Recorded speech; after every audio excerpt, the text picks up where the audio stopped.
వృధాగా కిందికి సముద్రంలో పోయి కలుస్తూ ఉంటాయో వాటిని ఒడిసి పట్టి ప్రతి నీటి బొట్టును కూడా తెలంగాణలోని బీడు భూములకు మళ్లించాలనే ఒక అద్భుతమైన ఆలోచన చేసి మేడిగడ్డ నుంచి మొదలు పెడితే అన్నారం సుందిల్లా బరాజులతో సహా ఒక 19 బరాజులు, రిజర్వాయర్లు, పంప్ హౌజులు, 100 కిలోమీటర్ల గ్రావిటీ కాలువలు, 1000 కిలోమీటర్ల పిల్ల కాలువలు, ఓవరాల్ గా చూసుకుంటే ప్రపంచంలోనే అతిపెద్దదైన multi stage lift irrigation project Kaleshwaram రూపంలో కేసీఆర్ గారు నిర్మించడం వల్ల భారతదేశంలోనే తెలంగాణ రాష్ట్రం ధాన్య భాండాగారంగా మారింది.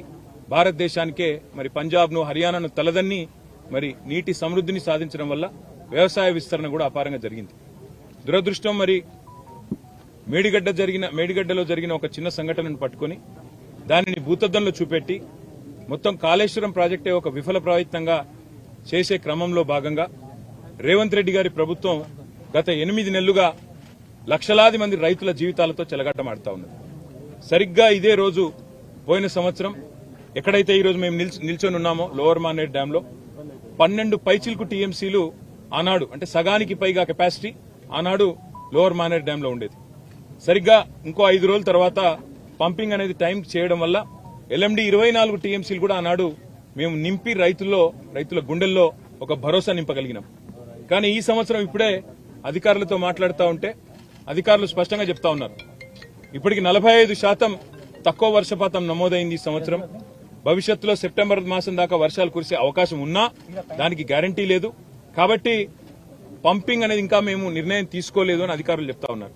ఇవాళ అక్కడ లక్షల క్యూసెక్కుల నీళ్లు కిందికి పోతా ఉన్నాయి ప్రతిరోజు కిందికి గోదావరి నదిలో. మేము అందుకే మా పార్టీ యొక్క శాసనసభ్యులు, శాసన మండలి సభ్యుల ఒక బృందం ఈరోజు అసెంబ్లీ సమావేశాలు ఉన్నప్పటికీ అందరం బయలుదేరి ఇక్కడికి వచ్చి ఇక్కడ ఎండిపోతున్న లోవర్ మానేర్ డ్యాము, దానిపైన ఉన్న మిడ్ మానేర్ డ్యాము, ఆ పైన ఉన్న ఎస్ఆర్ఎస్పీ, అదేవిధంగా ఫ్లడ్ ఫ్లో కెనాల్ మీద ఉన్న వేలాది మోటార్లు, ఇవన్నీ కూడా మరి చూడడానికి, అదేవిధంగా ప్రభుత్వాన్ని డిమాండ్ చేయడానికి రంగనాయక సాగర్ గాని, మల్లన్న సాగర్ గాని, కొండపోచమ్మ సాగర్ గాని, అన్నపూర్ణ రిజర్వాయర్ గాని వీటన్నిటినీ నింపినట్టయితే రైతుల్లో ఒక భరోసా నింపినట్టయితది. సాగునీటి విషయంలో ఒక పూర్తి స్థాయి స్పష్టత రైతులకు వస్తుందనే ఉద్దేశంతో మేము ఈ కాళేశ్వరం సిస్టంలోని రిజర్వాయర్లు, అదేవిధంగా పంప్ హౌజులు వాటి సందర్శనకు బయలుదేరి రాష్ట్ర ప్రభుత్వ దృష్టికి ముఖ్యంగా తీసుకుని ఒక్క విషయం రాదలిచినాం. రైతులు ఆందోళన చెందుతా ఉన్నారు. మీరు రాజకీయపరమైన కక్ష పెట్టుకుని ఇవాళ పంపింగ్ స్టార్ట్ చేయకుండా కాళేశ్వరం స్కీమ్ లో నీళ్లు ఇవ్వకుండా మళ్లీ రేపు ఒకవేళ ఈ తక్కువ వర్షపాతం నమోదైందని లేదా వర్షాలు పడలేదని తద్వారా రిజర్వాయర్లు నిండలేదని చెప్పి మీరు సాకులు చెప్పి రైతులకు, రాష్ట్రంలోని మరి ప్రజలందరికీ నష్టం కలిగించే ప్రయత్నం ఏదైతే చేస్తున్నారో ఇది మంచిది కాదు.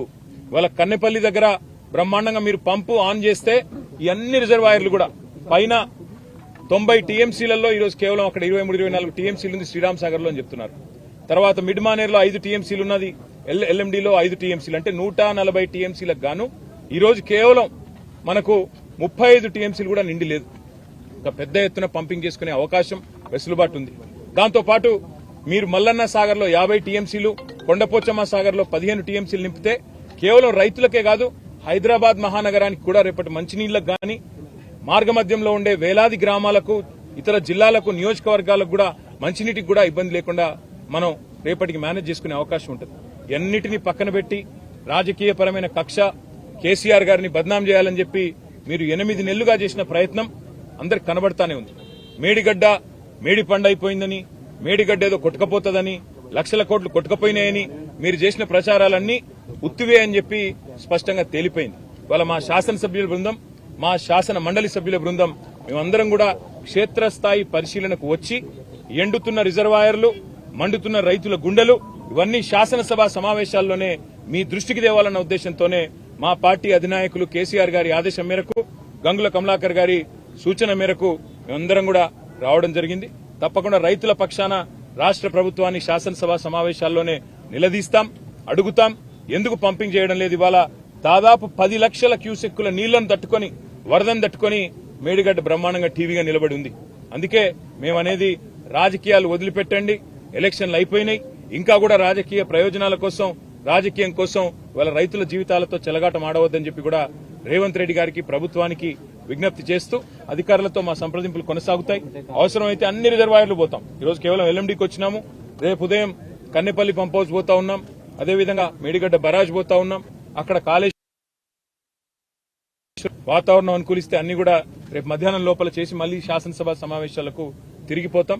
పాత్రికేయ మిత్రులకు కూడా విజ్ఞప్తి, దయచేసి రైతుల వెతలను, ఎండుతున్న రిజర్వాయర్లను కూడా మీరు కూడా దయచేసి ప్రభుత్వ దృష్టికి వచ్చే విధంగా మీరు కూడా ఈ అంశానికి ప్రాచుర్యం కల్పించాలి, ప్రచారం కల్పించాలని చెప్పి కూడా విజ్ఞప్తి. Thank you sir. అంటే ఇప్పుడున్న దశలో ఆ నీరు ఫ్లోటింగ్ ఉంది కదా, ఈ టైంలో పంపింగ్ చేసే అవకాశం ఉంటుందా? రేపు కన్నెపల్లి పంప్ హౌస్ ఈ టైంలో కాదు బ్రదర్, 40,000 క్యూసెక్కులు దాటితే ఎప్పుడైనా పంప్ చేయొచ్చు. ఇప్పుడు అక్కడ 10 లక్షల క్యూసెక్కుల నీళ్లు కిందికి వృధాగా పోతున్నాయి. వందలాది టీఎంసీల నీళ్లు కిందికి పోతున్నాయని చెప్పి ఇంజనీర్లే చెప్తా ఉన్నారు. ప్రభుత్వ ఆదేశాలు రాలేదని చెప్తున్నారు. కాబట్టే మేము ప్రభుత్వాన్ని కోరుతున్నాం, వెంటనే రివ్యూ చేయండి, చేసి రైతుల గుండెల్లో భరోసా నింపండి. ఎప్పుడైనా చిన్న ఇదేం పెద్ద అర్థం కాని ముచ్చట కాదు బ్రదర్. ఎప్పుడన్నా మన ఇంట్లల్లో నీళ్లు వస్తాయి, ప్రతిరోజు గంటనో 2 గంటలో నీళ్లు వస్తాయి. ఇది మున్సిపల్ నీళ్లు. ఏం చేస్తాం మనం? ఇంట్లుండే బిందెలన్నీ నింపుకుంటాం, ఇంట్లుండే కుండలన్నీ నింపుకుంటాం, డ్రమ్ములు ఉంటాయి డ్రమ్ములు నింపుకుంటాం, పెట్టుకుంటాం. ఎందుకు? వచ్చేది గంటనో 2 గంటలో కాబట్టి దెబ్బన నింపుకొని పెట్టుకుంటాం. మేం చెప్పేది కూడా గదే. కింది గుత్తగా పోతున్నాయి నీళ్లు, వాటిని పంపు చేసి మొత్తం ఎస్ఆర్ఎస్పీ నుంచి మనం కట్టిన కాళేశ్వరంలో కట్టుకున్న రిజర్వాయర్లన్నీ నింపుకుంటే 240 పైచిలకు టీఎంసీల నీళ్లను ఆపుకోవచ్చు. 240 టీఎంసీలు అంటే 24 లక్షల ఎకరాలకు నీళ్లు ఇవ్వచ్చు. ఒక టీఎంసీతో 10,000 ఎకరాలకు నీళ్లు ఇవ్వచ్చు. నీళ్లున్నాయి, తప్పకుండా వెంటనే నింపి పెట్టండి అని చెప్తున్నాం. అంతకంటే ఇలా బేసిజాలకు పోవాల్సిన అవసరం లేదు. మేము చెప్పినాం కాబట్టి చేయొద్దు అనే ఆలోచన వద్దు, రైతుల కోసం చేయమని ప్రభుత్వాన్ని కోరుతున్నాం. అసలైన తొలి వెలుగు. ఫాలో వాట్సాప్ @తొలి వెలుగు official.